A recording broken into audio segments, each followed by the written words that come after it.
وہ نجات کا کام جو مجھے سونپا گیا تھا، جو میں کرنے کو آیا تھا، جو سلیب میں نے اٹھانی تھی، جو دکھ میں نے اٹھانے تھے، وہ میں نے اٹھائے اور پایا تکمیل تک۔ ایک ایک نوشتہ جو میرے بارے میں اس پروسیس میں سے گزرنے کے لیے لکھا گیا تھا وہ تمام ہوا۔ وہ راستہ جو بند تھا، وہ دروازہ جو بند تھا، وہ پردہ جو خدا اور انسان کے درمیان حائل تھا، اس کو میں نے کھول دیا، وہ راستہ اب بحال ہے۔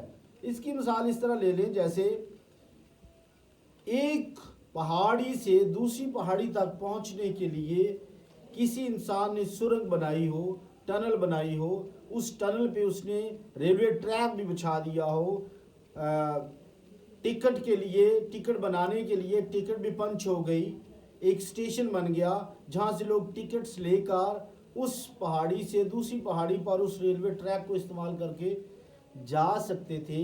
وہ سارا پروسیس ہوتے ہوتے ہوتے وہ کمپلیٹ ہو گیا۔ جب وہ کمپلیٹ ہو گیا تو وہاں پہ اناؤنس کر دیا گیا، اعلان کر دیا گیا، اب جتنے بھی اس پہاڑی سے دوسری پہاڑی کی طرف جانے کے خواہش مند ہیں ان کے لیے ایک ریلوے ٹریک بن گیا ہے، سروس شروع ہو گئی ہے۔ اب آپ لوگ آئیں اور جو خواہش رکھتے ہیں اس ابدی زندگی میں، اس دنیا سے ابدی زندگی میں جانے کے لیے یسوع کو اپنا شخصی نجات دہندہ قبول کریں، ٹکٹ پنچ کروائیں اس کے بلڈ کی جس کے اوپر لکھا ہے کہ تمام ہوا، اور وہ اس ابدی زندگی میں شامل ہو کر ہمیشہ ہمیشہ خدا اور برہ کے ساتھ ابدی رفاقت میں شامل ہوں۔ اب اگر تھوڑا سا غور کریں تو ہمیں یسوع المسیح کے مختلف کاموں کے بارے میں ذکر ملتا ہے۔ میرے ساتھ نکالیے لوکا 4 باب اس کی 18ویں آیت۔ یسوع مسیح کی یہ وہ کام ہیں جو وہ کر رہے تھے جب وہ اس دنیا میں تھے۔ لوکا 4 باب اس کی 18ویں آیت۔ اس لیے اس نے مجھے غریبوں کو خوشخبری دینے کے لیے مسا کیا، قیدیوں کو رہائی، اندھوں کو بینائی اور کچلے ہوئوں کو آزاد کروں۔ پھر پہلا یوحنا اس کی 3 باب کی 8ویں آیت میں ہے، خدا کا بیٹا اس لیے ظاہر ہوا تھا کہ ابلیس کے کاموں کو مٹائے۔ لوکا 12 باب اس کی 49 میں لکھا ہے، میں زمین پر آگ بھڑکانے آیا ہوں، اور اگر آگ لگ چکی ہوتی تو میں کیا ہی خوش ہوتا۔ پھر یوحنا کی معرفت لکھی گئی یسوع مسیح کی انجیل اس کی 18ویں باب کی 37ویں آیت میں ہے، میں اس واسطے دنیا میں آیا کہ حق پر گواہی دوں۔ اب جس طرح میں نے آپ کو بتایا ہے کہ یسوع کا کام ہے خوشخبری، قیدیوں کو رہائی، اندھوں کو بینائی، کچلوں کو آزادی، اور ابلیس کے سارے کاموں کو مٹائے۔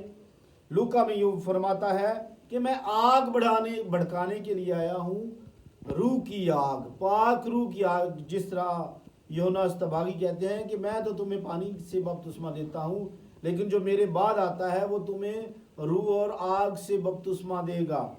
اب یسوع مسیح نے اپنی دنیاوی زندگی میں وہ سارے کام کیے جو اس کے باپ نے اسے سونپے تھے، اور اس سے بڑی بخوبی ان سب کو انجام دیا، اور آخر میں یہ لفظ بھی بول دیے کہ تمام ہوا۔ وہ کام ایسے نہیں لگ رہا کہ جیسے خدا کو وہ رپورٹ کر رہا ہے کہ خداوند وہ کام جو تو نے مجھے سونپے تھے وہ میں نے تمام مکمل فنش کر دیے ہیں، اب ہم مسیحی ہیں۔ یہاں پہ تھوڑا سا سوچنے کی اور سمجھنے کی ضرورت ہے۔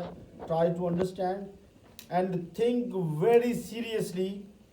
اب خداوند یسوع المسیح نے اپنی دنیاوی زندگی میں وہ تمام کام جو اس کے ہینڈ اوور کیے گئے تھے بڑی خوبی سے، بڑی خوبصورتی سے، بڑے کرب سے گزرنے کے باوجود انجام کو دیے ہیں۔ وہ سارے کام انجام پا گئے ہیں۔ اب اس نے ایک پرومس کیا تھا، جاتے ہوئے میں جاتا ہوں تاکہ تمہارے لیے دوسرا مددگار بھیجوں۔ اب وہ دوسرا مددگار بھی آ گیا ہے۔ پاک روح ہمارے درمیان ہے۔ خداوند یسوع المسیح کو شخصی نجات دہندہ قبول کریں، پاک روح انعام میں پائیں، کیونکہ لکھا ہے کہ جب تم برے ہو کر اپنے بچوں کو اچھی چیزیں دینا جانتے ہو تو تمہارا آسمانی باپ تمہیں اچھی چیزیں کیوں نہ دے گا۔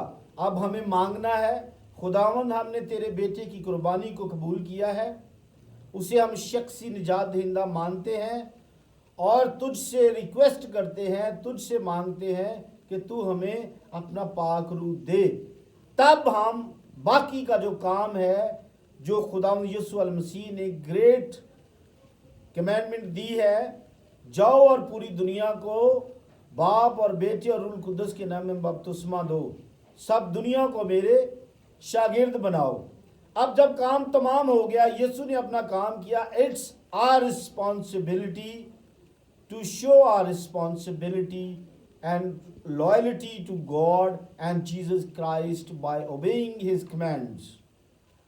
سارا کچھ کام جو ہماری زندگی میں ہونا تھا، ہم اپنی دنیاوی زندگی میں بھٹک رہے ہیں، کوئی نوکری کے پیچھے ہے، کوئی بیماریوں کو درست کرنے کی کوشش کر رہا ہے۔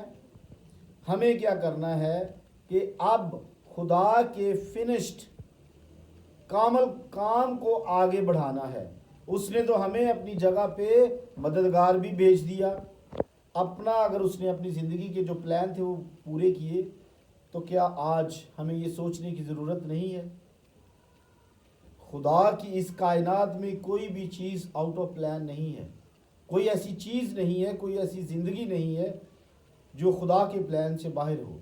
اگر آج ہم اس دنیا میں اس پلانٹ پہ زندگی گزار رہے ہیں تو ہمارا کوئی مقصد ہے۔ خدا نے ہماری زندگی میں مقصد رکھا ہے، اس مقصد کو تلاش کریں اور اس سے پوچھیں کہ خداوند تو ہمیں یہ توفیق بخش کہ ہم تیرے دیے ہوئے پلان کے مطابق زندگی گزاریں، اور پھر تجھے آج جس طرح یسوع المسیح میرا اور آپ کا شخصی نجات دہندہ رپورٹ کر رہا ہے کہ تمام ہوا، ہم بھی یہ کہہ سکیں کہ خداوند جو تو نے مجھے رسپانسبلٹی دی تھی وہ میں نے پاک روح کی رہنمائی سے، تیرے بیٹے کے فضل سے آج میں نے اس کو تکمیل کیا ہے، اور میں تجھے رپورٹ کر رہا ہوں کہ تمام ہوا۔ خداوند اس کلام کے وسیلہ سے ہم سب کو برکت دے، آمین۔